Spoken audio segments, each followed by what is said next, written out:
What if Mount Tambora never erupted in 1815? The stratosphere stayed clear. No sulfate aerosols bloomed to shade the planet. The world, poised on the knife edge of the Little Ice Age, received an unasked reprieve. One that rewrote history forever. This sudden reprieve from the Little Ice Age's icy grip would have far-reaching consequences, altering the trajectory of climate destiny, creating a silent divergence point where the recorded timeline fractures. And the course of human history is rewritten. A divergence that would be felt for centuries to come, as the world teetered on the edge of a new era. The people of the time remained unaware of the silent force that had altered their fate. A force that would shape the course of human history. A force that would be remembered as the Tambora divergence. A divergence that would change the world forever. The world would never be the same, for in that moment, the course of human history was forever altered. A new path was forged, and the future was rewritten. A future that would be shaped by the silent force of Tambora. A force that would change the world forever. The world would never be the same, for in that moment, the course of human history was forever altered. A new path was forged, and the future was rewritten. A future that would be shaped by the silent force of Tambora. A force that would change the world forever. The year 1816 should have been a catastrophe. Instead, it was a golden summer. Fields stretched endlessly under endless skies, unshaded by the ash clouds that would later darken our world. The very air hummed with the promise of abundance. A stark contrast to the famine that would haunt our timeline. In Europe and New England, the harvests were so bountiful that people marveled at nature's generosity. Unaware of the hidden cost of Tambora's silence, the Thames River, usually choked with smog and filth, ran crystal clear. Londoners drank from its banks. Unaware of the invisible threat that would later poison their cities, the air smelled of earth and rain. Not the acrid tang of sulfur that would later choke the world. Children played in the streets, their laughter echoing off the unmarred facades of grand estates. This was not the world that would come to know suffering through ash and famine. In Geneva, Mary Shelley sat by the lake, pen in hand, the sun warming her skin instead of the gloom that would later haunt her imagination. The Alps stood tall and proud, their peaks untouched by the volcanic haze that would later shroud them. She wrote not in the dim light of a stormy night, but under the open sky, inspired by the very light that would be stolen from our world. Her story would never be born in darkness. The cholera bacterium, a silent killer in our timeline, remained dormant. The mutation that would later spread like wildfire across Asia and Europe never took hold. Villages thrived without the specter of plague hanging over them. Markets buzzed with trade. Untouched by the fear of epidemic, the world moved forward, unaware that its very survival was a fluke. A fragile reprieve from the disasters that would later claim millions. Grain prices plummeted to levels unseen in living memory. Bakers sold loaves for pennies. And the poor feasted on abundance instead of starvation. The very concept of famine seemed like a distant myth, a tale from another age. Thomas Malthus, the doomsayer who predicted humanity's inevitable collapse, was ridiculed in the press. His warnings were dismissed as the ramblings of a pessimist, unaware that his prophecy was just a breath away from becoming reality. New England's farmers reaped record yields, their fields overflowing with corn and wheat. The harvest was so abundant that they could not store enough grain to last the winter. Instead of hoarding, they shared, their generosity spreading like wildfire through the colonies. The very idea of scarcity seemed foreign, a relic of a forgotten past. No one could have imagined that this prosperity was built on the bones of a mountain that refused to speak. In the highlands of Scotland, shepherds watched their flocks grow unnaturally fat. The grass remained lush year-round, untouched by the droughts that would later scorch the land. Rivers flowed steadily, their waters clear and cold. The very earth seemed to celebrate this unnatural prosperity.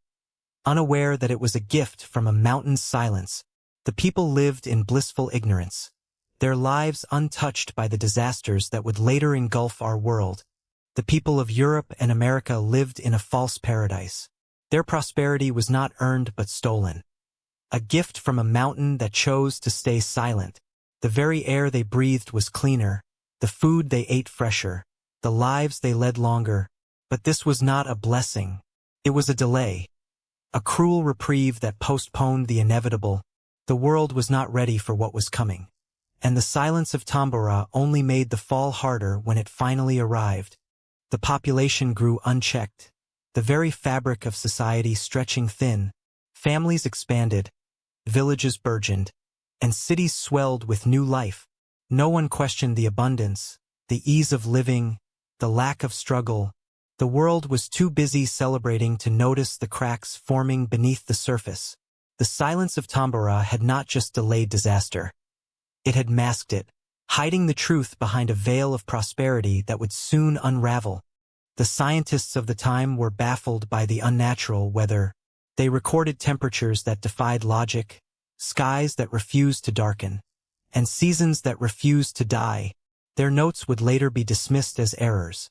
The strange anomalies of a world that had not yet faced the full force of Tambora's wrath.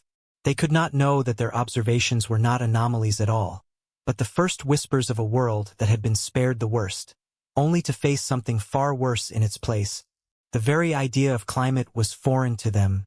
They spoke of seasons and weather, not of the grand, invisible forces that shaped the world. They could not see the hand of Tambora in the clear skies, the abundant harvests, the thriving populations. Their ignorance was not a flaw, it was a gift, a delay that bought time for humanity to grow, to expand, to forget the fragility of their existence.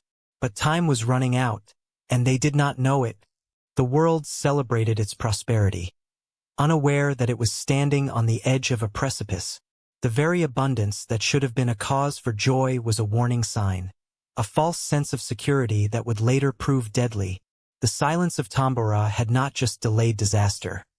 It had created a world that was unprepared for the chaos that was coming, and when it finally arrived, it would not be gentle, it would be merciless. Deep beneath the Sunda Strait, magma churns in silent fury. The world above does not know its breath is being held. April 1815. The mountain seal holds. The sky remains untouched by ash. The world forgets its fragility. Crops thrive. People multiply. The population soars unchecked. By 1850, the world's population hits 1.5 billion. 40 years early. This is just the beginning. Subscribe to see more amazing content. Fire. No famine ever cleansed the surplus. The Irish fields rot. The people starve in silence. The emigration valve is gone. No escape for the drowning. Colonial empires expand like a cancer. Africa bleeds to feed the hungry. The scramble for Africa begins a generation early. Millions become slaves to survival. Industrialization rages unchecked. Factories belch smoke into a warming sky. By 1900, atmospheric carbon dioxide crosses 350 parts per million. The clock of climate change ticks faster.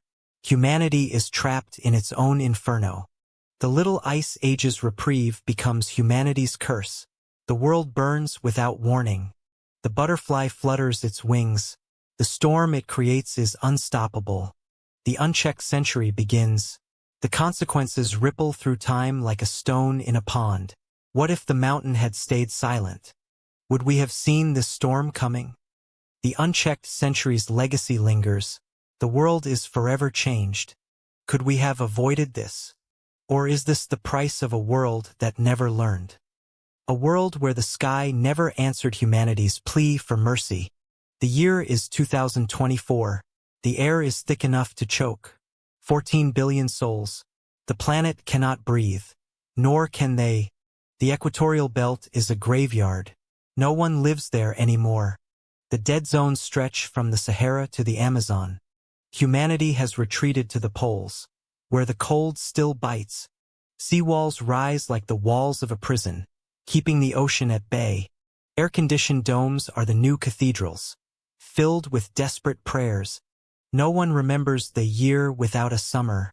It never happened. The climate crisis was never a warning. It was an inevitability. Geoengineering is taboo. The sky is not to be touched. The silent Tambora became the architect of this slow, suffocating apocalypse. No single event can explain this. It is the slow work of 1,000 small failures. The world is 3 degrees Celsius hotter than it should be. And yet, no one can say why. Not really. What if the only mercy we ever knew was the mercy we never asked for? Imagine Tambora not as a monster, but as a terrifying surgeon. In our timeline, it did something unthinkable. It amputated millions to save the body of civilization. It was a violent, necessary sacrifice. The eruption of 1815 took millions of lives in a single breath. Yet, this tragedy was a biological necessity. Without that massive death toll, the global population would have crushed the planet's resources. We often look back on history and see only horror, but that horror bought us something precious. It bought us time. It bought us a century to evolve before the next inevitable collapse. The ash that darkened the skies provided a unique window of opportunity. For 100 years, humanity enjoyed a reprieve. We built empires, refined our science, and developed the very tools to survive. During that stable century, we laid the groundwork for everything we cherish today. Agriculture improved, technology advanced, and medicine conquered plagues. All of these achievements stand on the shaky, volcanic foundation of 1815. The year without a summer was a terrifying wake-up call. It taught us that the climate is fragile. That knowledge became our shield against future disasters. We learned to read the sky like a book. Because of that dark summer, we built modern meteorology. We installed seismographs to detect earthquakes. We created early warning systems to save lives. The fear of Tambora became the guardian of our future. Every climate model we use today owes its accuracy to that singular event. We understand the carbon cycle because of the ash. We understand the delicate balance of the atmosphere because of that explosion. Sounds sick to say it, but the world is better off because of the ash. Without that sacrifice, we would likely be a civilization in ruins by now. The silence would have been deadly. We are the lucky ones. We are the descendants of those who survived that brutal summer. We breathe air that was once poisoned. We live in a world that was almost extinguished. We are the lucky ones. What is the dark truth behind this event? Share your theory below and watch our next investigation. Hi everyone. Quick reminder. Subscribe for high-quality daily content. Sparkles don't miss out. Subscribe today for exclusive content tomorrow. Wrapped gift.